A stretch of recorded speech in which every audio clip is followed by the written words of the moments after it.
Selamat pagi Bu, perkenalkan nama saya Leni Febriani dengan NIM 12S23023.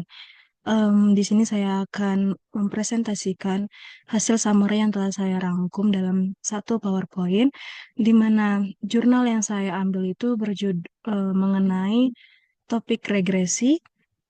Di sini jurnal yang saya ambil juga berjudul Jurnal High Tech dan Inovasi, Perkiraan Konsumsi Energi Listrik. Jurnal ini membahas penggunaan metode regresi untuk memperkirakan konsumsi energi listrik di Provinsi Sumatera Utara, Indonesia hingga tahun 2028.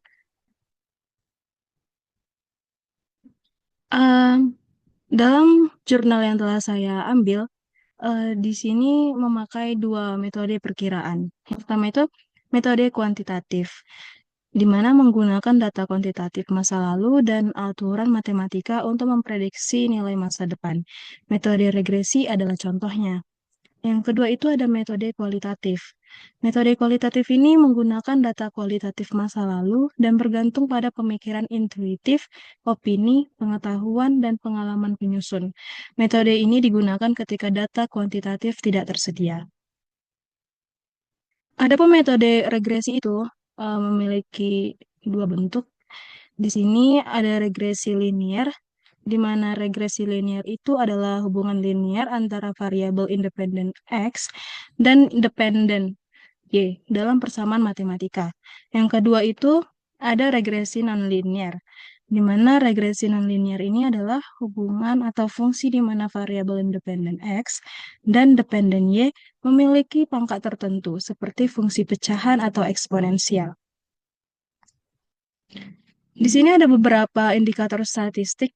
Eh, yang pertama itu ada koefisien korelasi yang dilambangkan dengan variabel R, di mana R ini yaitu mengukur hubungan antara dua atau lebih variabel dengan nilai antara 0 dan 1, menunjukkan tingkat kedekatan hubungan. Yang kedua itu ada koefisien determinasi yang dilambangkan dengan variabel R2, di mana koefisien determinasi ini berfungsi untuk menunjukkan persentase hubungan antara variabel independen dan dependen secara bersamaan dengan nilai antara 0 dan 1. Yang ketiga itu ada nilai T statistik, menguji tingkat kedekatan hubungan antara variabel dependen dan independen secara individual atau parsial. Yang keempat itu ada statistik Durbin-Watson atau eh, disingkat dengan variabel DW, yaitu berfungsi menentukan korelasi antara variabel independen dengan nilai antara 1 dan 3, menunjukkan tingkat korelasi serial. Em, di sini ada perkiraan pertumbuhan penduduk dan ekonomi.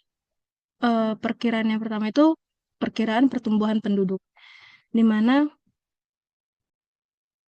melalui metode regresi growth trend dipilih karena presentasi perkiraan 1,23% mendekati persentase pertumbuhan data nyata, yaitu 1,21%. Yang kedua itu ada perkiraan pertumbuhan ekonomi, di mana metode regresi growth trend juga dipilih karena persentase perkiraan 6,18% mendekati persentase pertumbuhan data nyata, yaitu 6,15%. Selanjutnya, perkiraan konsumsi energi listrik. Di dalam jurnal memakai dua metode. Yang pertama itu metode double log.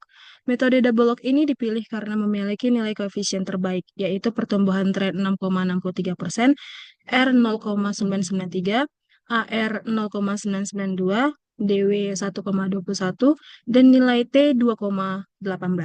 Yang kedua, perbandingan dengan PT PLN. Hasil perkiraan menggunakan metode double log lebih dekat dengan data realisasi, dengan deviasi rata-rata 7,04% dibandingkan dengan perkiraan PT PLN yaitu 13,31%. Selanjutnya kesimpulan. Kesimpulan pertama yang saya dapat yaitu pertumbuhan konsumsi energi mencapai 6,63% per tahun dan mencapai 19.839,83 gigawatt jam pada tahun 2028. Kesimpulan yang kedua yaitu akurasi model. Model perlu divalidasi dengan data periode atau sampel yang lebih luas. Kesimpulan yang ketiga yaitu pengembangan model. Perlu mempertimbangkan faktor-faktor seperti perkiraan cuaca, energi terbarukan, dan teknologi produksi. Demikian presentasi mengenai jurnal yang saya ambil dengan topik regresi.